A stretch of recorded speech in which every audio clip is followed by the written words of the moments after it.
There's an enduring myth about how movie theaters boosted concession sales by inserting subliminal messages into what they were screening. The idea was that a single frame reading, "Hungry? Eat popcorn," or something like that, would be spliced into the feature. The audience would not consciously notice this, but the message would be conveyed to the subconscious, spurring people to get out of their seats and buy snacks at the lobby. This idea stems from Vance Packard's 1957 book, The Hidden Persuaders. While the study cited by Packard in the book proved to be completely fabricated, the idea that one could nefariously sneak manipulative code phrases into seemingly innocuous messages has endured. The 1973 book Subliminal Seduction brought fresh outrage and, despite its specious evidence, moved the FCC to conduct hearings on the matter. This author also contributed to the satanic panic of the 1980s. Just about every heavy metal fan who came of age in the Reagan era was subjected to a lecture about backmasking, a conspiracy theory pushed by evangelicals about how rock stars were brainwashing teens by hiding backwards recordings of devilish rites in their music. While there is an ongoing debate in the psychiatric community about how the subconscious receives and interprets data, very few respected figures in the field give much credence to this particular brand of subliminal messaging. The human mind is very capable of forming patterns out of nothing and of finding a comprehensible message in complete gibberish. People have seen gods in clusters of stars, prophesized the future with animal organs, and have interpreted a cohesive plan in the intentionally vague word salads that Q posted during the Trump administration. While an individual is able to find meaning in just about anything, that doesn't mean that they can reliably find the specific trail of breadcrumbs an entity has deliberately left for them. Just as often, if not more so, this individual will leap off to conclusions that nobody asked them to even consider. Most anthropologists believe that humans formed pattern recognition because that made it easier for us to recognize predators hiding in tall grass or under river moss. This is probably why we have the cognitive ability to recognize an assortment of shapes on a canvas as a representation of ourselves and our feelings. This is also probably why we developed the capacity to form stories and to relate to them.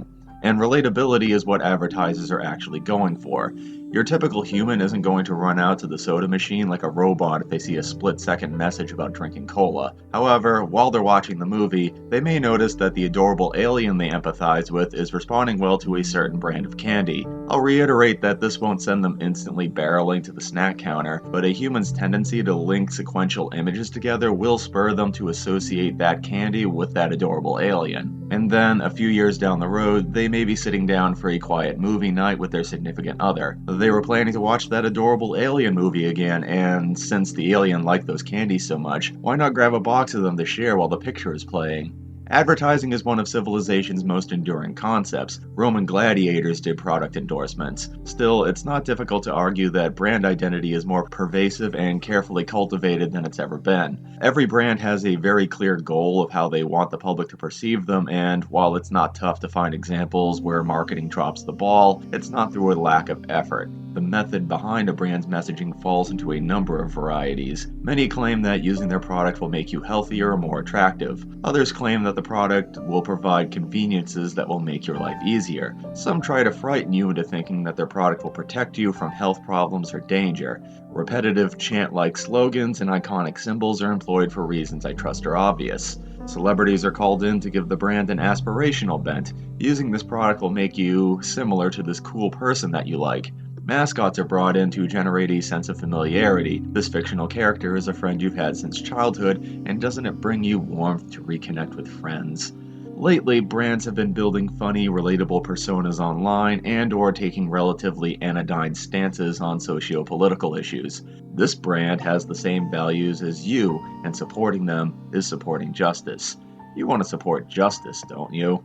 So, how does this connect to the Hostess ads that ran in American comic books from 1977 to about 1981? Which, if any, of the aforementioned methods are these bizarre advertisements attempting to use? What kind of message are these ads trying to present? And what kind of brand identity is being cultivated by having Wonder Woman stop crime with pie? I will be taking a crack at answering these questions in this video, but first, a word from our sponsor. I update a webcomic entitled Poetry Comics. Twice a week, I adapt classic verse into the comics medium. I also post abstract material and the occasional short story. You can check out my work by following its Facebook or Instagram pages found in the links below. If you'd really like to support my work, you can pick up a copy of the first Poetry Comics graphic novel collection. It was published by Source Point Press in March of 2020, which wasn't exactly a great time for an unknown artist to put out their debut, so I could really use a hand here. Links to that are in the down there part. For 5 befuddling years, Hostess commissioned comic book writers and artists to produce a series of single-page ads featuring their most popular characters. While this was hardly the first time where a company made comics to push their product, the Hostess ads have endured in the imaginations of the comics literate for their Byzantine approach to salesmanship. According to DC writer Bob Rozaitis, who scripted 5 of the ads, Hostess forbid the writers from simply having Green Lantern eat a Twinkie and talk about how delicious it was. This was deemed as too on the nose, and as such, the protagonist was to endorse the Hostess product in some other fashion. A few ads had the protagonist stop the baddies from stealing the desserts, which is sensible enough in the universe of confectionery promotion. However, more often than not, the fruit pie became an astonishingly useful weapon in the ongoing battle against supervillainy. Since 1938, superhero comics have been produced at a breakneck pace that has never abated. The content creators of superhero comics have often labored under tight deadlines, low pay, lackadaisical quality control, and the expectation that what they made was disposable pablum for developing readers that would be instantly forgotten as soon as it was read. These circumstances, where a creator perpetually has to fill 7 to 22 pages a month and the script was due yesterday, has led superhero comics to a number of odd places. Still, even in a landscape where the X-Men conscripted a roller disco diva and Batman engaged the Joker in a boner war, it's still notably weird that Thor once defeated a gang of space hillbillies by throwing gas station snacks at them. While most ad campaigns fall into the dustbins of half-forgotten memory the moment they run their course, the Hostess fruit pie ads were too memorable to be swept completely aside. At this point, parodies of the ads outnumber the genuine article by a considerable margin. They've even seeped into outside media outlets that are frequently viewed by people who don't speak fluent nerd. Being too young to have seen these ads in the comics I read as a kid, I was utterly confused by this skit on Dexter's Laboratory when I first came across it. So, what are these ads trying to do? My first thought was that in a post-industrial world where mass media has always existed in living memory, these ads are aware of how oversaturated the landscape is. Advertising is in every single space where the eyeball can rest, and if you're younger than the spinning wheel, things have been that way your entire life. Most people are attuned to this reality and have trained themselves to ignore everything they identify as a sales pitch. Multiple studies have demonstrated that television viewers struggle to recollect commercials that have just played to them moments ago, and that doesn't even go into environments where one can skip or block ads. One reaction to this level of public cynicism is for brands to create ads that are so bizarre that people can't help but pay attention to them. The dividends paid by this are questionable at best, but in the attention economy, this is better than nothing. And hey, these offbeat comic book ads from 7 presidents ago have refused to leave the brains of a countless number of Gen Xers and older millennials. Plenty of brands would kill for that level of longevity in their messaging.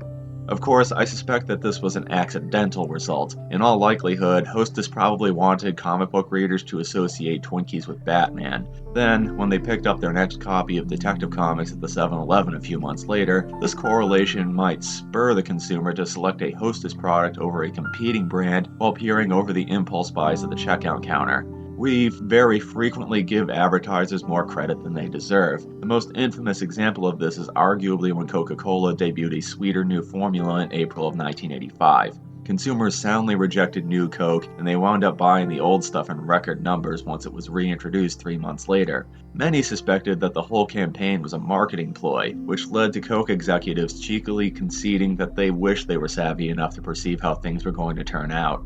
I'm not trying to say that advertisers aren't trying to manipulate you. Manipulation is the point of storytelling in general and advertising in particular. However, the demonstrable truths in advertising are much more banal than what you'd find in Brave New World. It's less about hidden frames and movie screenings and more about having cereal mascots look downwards in their packaging, since that means that the characters will be making eye contact with small children walking down grocery store aisles with their parents.